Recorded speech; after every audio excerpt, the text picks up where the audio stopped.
Money, health, love and happiness ये चारों चीजें डिसाइड करती है हमारी एंटायर लाइफ।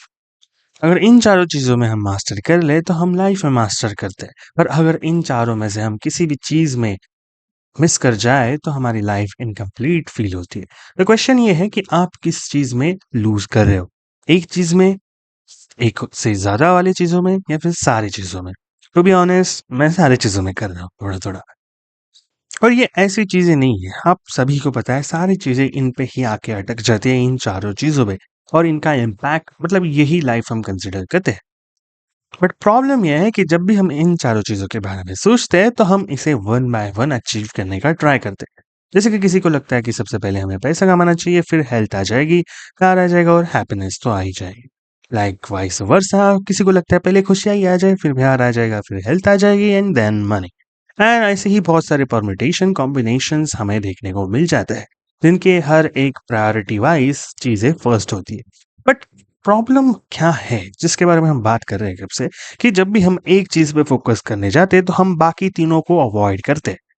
फॉर एग्जाम्पल, अगर आप पैसे कमाने चाहते हो तो आप हेल्थ और कॉस्ट को अवॉइड कर रहे हो मोस्ट प्रोबेबली।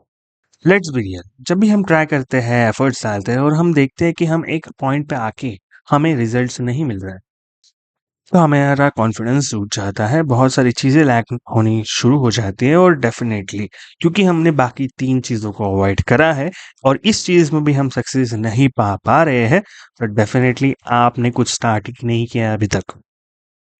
एक्चुअल में आपने स्टार्ट किया है, पर आपको फ़ील वैसे होता है कि आपने कुछ स्टार्ट नहीं किया है। ये दोनों अलग-अलग चीज़ है। बट ये सब होता कैसे है? सबसे पहले तो हम ये 4 चीज़ों को देखेंगे, वो है बिलीफ, कॉन्फिडेंस, एक्शंस और विजिबिलिटी।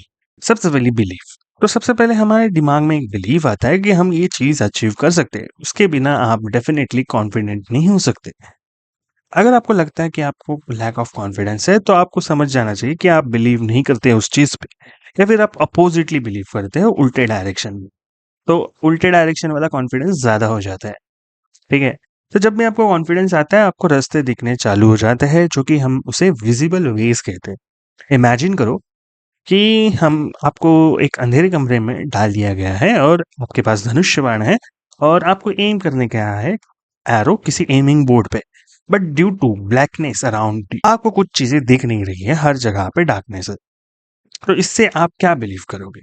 आप बिलीव ही नहीं कर पाओगे कौन से डायरेक्शन में आपका एमिंग बोर्ड है।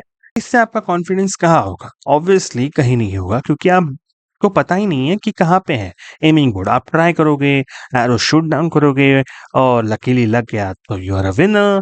बट अगर नहीं लगा, एरोज खत्म हो रहे हैं और आपका ऑब्वियसली चांसेस भी खत्म हो रहे हैं हर एरोज के साथ।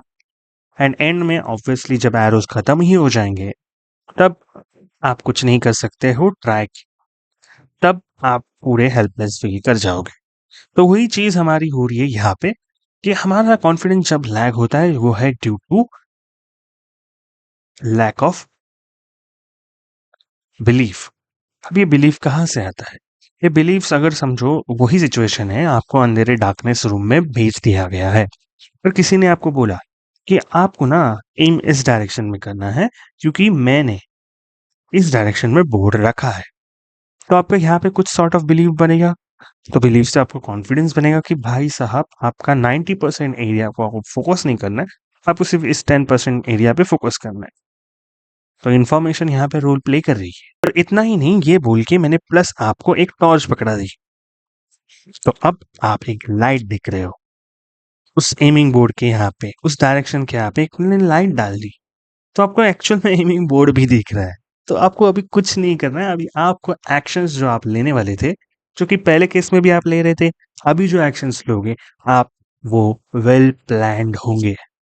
मैंने कही तो पढ़ी थी ये चीज, a fool with a plan is successful rather than a genius without a plan. कि यहाँ पे दूसरी सिचुएशन में आपके पास बिलीव के साथ साथ प्लान भी आ गया है, जो कि आपके एक्शंस। इस दूसरे सिनेरियो में आपके पास एक्शन के साथ साथ प्लान आ गया, क्योंकि आपके पास बिलीव, कॉन्फिडेंस और फिजिबल वेज दिख रहे हैं। तो आप अपने एक्शंस को प्लान कर सकते हो rather देन किसी डार्कनेस में एरो एम करते हुए। तो यहाँ पे आपको पूरा एम मिल जाता है, फिर आपके एक्शंस है वो फ्रूटफुल तरीके से हो जाते हैं। अगर हो भी नहीं रहे हैं या फिर टास्क ही डिफ़िकल्ट है, तो आप जल्द से जल्द मूव ऑन कर देते हो। Rather than first case scenario पे अगर आपके एरोज़ खत्म हो रहे हैं, तो आपका गोल ही चेंज होता है, आपका एरो ढूँढने का गोल हो जाता है बल्कि एमिंग के। तो आपने इस अपने टास्क को और डिफ़िकल्ट बना दिया। एंड सेकंड सिनेरियो पे आपके पास रिसोर्सेज़ हैं और आपके पास आपने प्लान बना लिया है, तो we are good to go. और नहीं हो रहा है चीज़, तो आप वहाँ पे रोक दोगे और दूसरी चीज़ पे लग जाओगे विदाउट योर वेस्टिंग टाइम। ये बहुत सारी चीज़ें हैं, इसके ऊपर आप यूट्यूब पे वीडियोज़ देख सकते हो। बट प्रॉब्लम यहाँ पे खत्म नहीं होती। प्रॉब्लम ये है कि हम बिलीव, कॉन्फिडेंस, विजिबल वेज और एक्शंस ले सकते हैं, प्लानिंग भी कर सकते हैं, बट हम उसको इम्प्लीमेंट करने में हार जाते हैं। अब जानते हैं इससे ऐसा क्यों होता है? क्योंकि हमारी यहाँ पे मेमोरी प्रॉब्लम है। मुझे बताओ कितने बार जो भी आपका गोल्स है लाइफ के अंदर, वो कितने बार आपके दिमाग में रहते हैं? कितने बार उसे फ़ील करते हो? कितने बार आप उसे विजुअलाइज़ करते हो? तो 24 आवर्स में कितने टाइम डिफाइन कर सकते हो आप? तो आप बोल सकते हो 2-3 घंटे या फिर 6 घंटे जब भी आपको फ्री टाइम मिले, जब भी आप प्रेज़ेंट रियलिटी से एस्केप करने चाह रहे हो, तभी आपके गोल्स ही आपको याद आ रहे होंगे या फिर आप ज़्यादा ही कुछ बर्निंग डिज़ायर है। बर्निंग डिज़ायर के ऊपर हमने ऑलरेडी एक वीडियो बनाया है, वो आप चेकआउट कर सकते हो, डिस्क्रिप्शन बॉक्स में लिंक है। तो उस बारे में बात कर रहा हूँ, बर्निंग डिज़ायर, ना कि सिर्फ़ डिज़ायर। ज़्यादा ही कुछ बर्निंग डिज़ायर है, फिर भी आप ज़्यादा से ज़्यादा अगर आपको रिज़ल्ट्स नहीं मिल रहे हैं, तो आप ज़्यादा से ज़्यादा फ़ोकस नहीं कर पा रहे हो। फिर कहीं न कहीं तो हार मान रहे हो क्योंकि आप अंधेरे में तीर चला रहे हैं, बोल सकते हो। इससे ज़्यादा क्या ही कोई ही सोचेगा। क्योंकि ये सारी चीज़ें आपके कॉन्शियस माइंड से निकल के सबकॉन्शियस माइंड में जानी चाहिए, ना कि कॉन्शियस माइंड में रहनी चाहिए। अगर सबकॉन्शियस माइंड में चीज़ें जा गई, तो आपको कॉन्शियसली थिंक करने की ज़रूरत नहीं है, आपके मसल मेमोरी में वो चीज़ें आ जाएँगी, आपकी विजुअलाइज़ेशन में चीज़ें आ जाएँगी। आप अपने आप से ही अपनी एनर्जी, अपने एटमॉस्फियर्स और अपने क्या बोल सकते हो उसे इंटरगैलेक्टिक कॉस्मिक लेवल पे वो चीज़ें सबकॉन्शियसली मैनिफेस्ट कर रहे हो। और ये सब होता कैसे है? अभी मैनिफेस्टेशन के बारे में हम बात करते हैं। मैनिफेस्टेशन में हमारी मेमोरी के अंदर हम अफ़र्मेशन से चीज़ें डालते हैं। अफ़र्मेशंस आपने सुने होंगे बहुत सारी चीज़ें यूट्यूब पे वीडियोज़ है उसके लिए अवेलेबल। तो यहाँ पे मैं कुछ आपको पट्टी नहीं पढ़ाने वाला हूँ। मैंने बस अभी लॉजिकल थिंकिंग से आपको बताया कि ये सारी चीज़ें आप कहाँ पे लैक कर सकते हो ड्यू टू अवर मेमोरी। तो हमारी चीज़ें हमारी मेमोरी के अंदर नहीं डालनी है, हमें हमारे सबकॉन्शियस माइंड में डालनी है, जो कि कहीं न कहीं मेमोरी में स्टोर्ड होंगी। तो यहाँ पे आप हमें जो सॉल्यूशन है, जो मैं भी ट्राई करने वाला हूँ, इस वीडियो के साथ ही साथ मैंने ट्राई करना शुरू करा है और मैंने जैसे रिसर्च करे हैं, बुक्स रीड करे हैं, उसके बाद मैं ये आपको प्रेज़ेंट कर रहा हूँ इस वीडियो यूट्यूब वीडियो के अंदर। जस्ट ये एक फॉर्म ऑफ डिस्कशन में डाल रहा हूँ, मैं आपको नहीं बोल रहा हूँ ये करने से आपको ये आउटपुट मिलना ही मिलना है। बट डेफ़िनेटली ये आप ट्राई कर सकते हो। मैं as a form of discussion बता रहा हूँ कि ये प्रॉब्लम्स है हमारे ये अचीव करने के लिए, ये हम ट्राई करते हैं बट फिर भी यहाँ पे एक्सेस नहीं मिल जाता हमें सक्सेस को, तो हम क्यों ना ये ट्राई करके देखें। तो डेफ़िनेटली अगर आपकी इच्छा हो तो मैं बता रहा हूँ आगे, वरना आप वीडियो को स्किप कर सकते हो या फिर बंद कर सकते हो। और अगर वीडियो आपको फिर भी यहाँ तक पसंद आ रहा है तो डेफ़िनेटली लाइक करिए, शेयर करिए, सब्सक्राइब करिए, हमें मोटिवेशन मिलती है और वीडियोज़ लाने के लिए। अब ये अफ़र्मेशंस क्या होता है? Basically saying the brain continuously the things that जो आप अचीव करना चाहते हो या फिर अभी तक वो चीज़ें हुई नहीं है, बट फिर भी आप अपने ब्रेन को कह रहे हो, उसे कहते हैं पॉजिटिव अफ़र्मेशंस। और नेगेटिव अफ़र्मेशंस ये नेचुरली होती है। ये देखिए, मैंने कहीं रील में पढ़ा था कि ईदर यू गो अप और गो डाउन, ये मिडल में कुछ नहीं होता। तो आप एक तो पॉजिटिव अफ़र्मेशंस बोलोगे दिमाग के अंदर सबकॉन्शियसली, या फिर नेचुरली आपके नेगेटिव अफ़र्मेशंस चलते रहेंगे।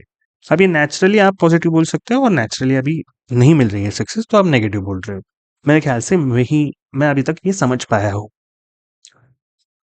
अब ये क्या हो रहा है कि मैं नहीं कर सकता एंड ऑल सफ थिंग्स आप कहते रहते हो, वो सबकॉन्शियस माइंड में फिट हो जाती है। इंस्टेड हमें उसे चेंज करना है, हमें उसे पॉजिटिव की तरफ लाना है। और ये कैसे होगा? ये हमें सिंपली कुछ नहीं करना है, इनसे सिंपल स्टेप्स है कि मॉर्निंग में एक गुड स्टार्ट करने के लिए आप 10 अफ़र्मेशंस बोलिए अपने गोल रिलेटेड, अपने मनी रिलेटेड, अपने लव रिलेटेड, अपने हेल्थ रिलेटेड, अपने खुशी रिलेटेड, क्योंकि यही चारों चीज़ों पे हमें फ़ोकस करना है, ज़्यादा नहीं बोलना है। तो 10-10 बोलिए या फिर 5-5 बोलिए और नाइट के टाइम पे भी 5-5 बोलिए, मैं 5-5 ट्राई करूँगा या फिर मैं ट्राई करने वाला हूँ कि सुबह मैं एक दिन मनी अफ़र्मेशन बोलूँ, सेकंड दिन हेल्थ अफ़र्मेशंस बोलूँ, थर्ड दिन ये बोलूँ या फिर सुबह बोलूँ, फिर शाम को बोलूँ, फिर दोपहर को बोलूँ और फिर रात को सोने से पहले इन चारों को डिवाइड करके बोल दूँ या फिर ऐसा भी मैं सोच रहा हूँ कि मैं एक ही साथ चारों में बोल दो जो वो की बेटर है। आई गेस मैं वो ट्राई करूंगा कि एक ऐसे 15 अफर्मेशन है उसके अंदर ही मैं चारों चीजों को इंडल्ज कर लूंगा। वन इंटरलिंक, इंटरलिंक माने वो ही चीज नहीं जो हम नीचे डिस्कस कर रहे थे कि भाई मनी आएगा तो हैप्पीनेस आएगी, नहीं नहीं नहीं, सेपरेटली। इंटरलिंक मतलब एक ही साथ में सब, जो आप अपने हिसाब से कर सकते हो। मैं जैसे थॉट, मैंने 3 अप्रोचेस बताए, मैं किसी ना किसी अप्रोच को ट्राई करूँगा। रिजल्ट्स नहीं मिल रहा है तो मैं सेकंड अप्रोच पे ट्राई करूँगा। ऐसे तीनों अप्रोच ट्राई करके देखूँगा किससे ज़्यादा मेरे को ईज़ मिल रहा है टाइम मैनेजमेंट के साथ में साथ। But will it happen?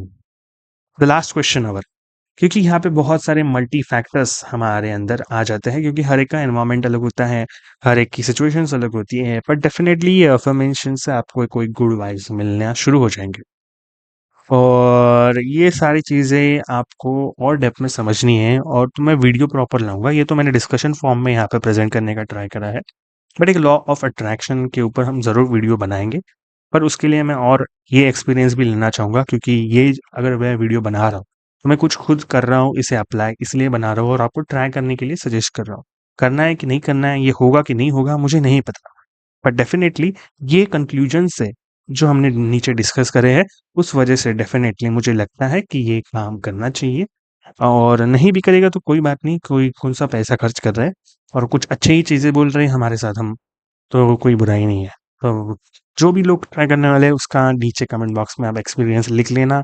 After 6 months, 4 months, 3 months, 1 month, whatever. और आफ्टर 1 मंथ के बाद हम डेफिनेटली ट्राई करेंगे कोई अच्छा सा वीडियो लाने के लिए, और इस चैनल को भी थोड़ा पुश करने में। So thank you for watching this, hope you like the video, and we will see you again. Till then stay tuned.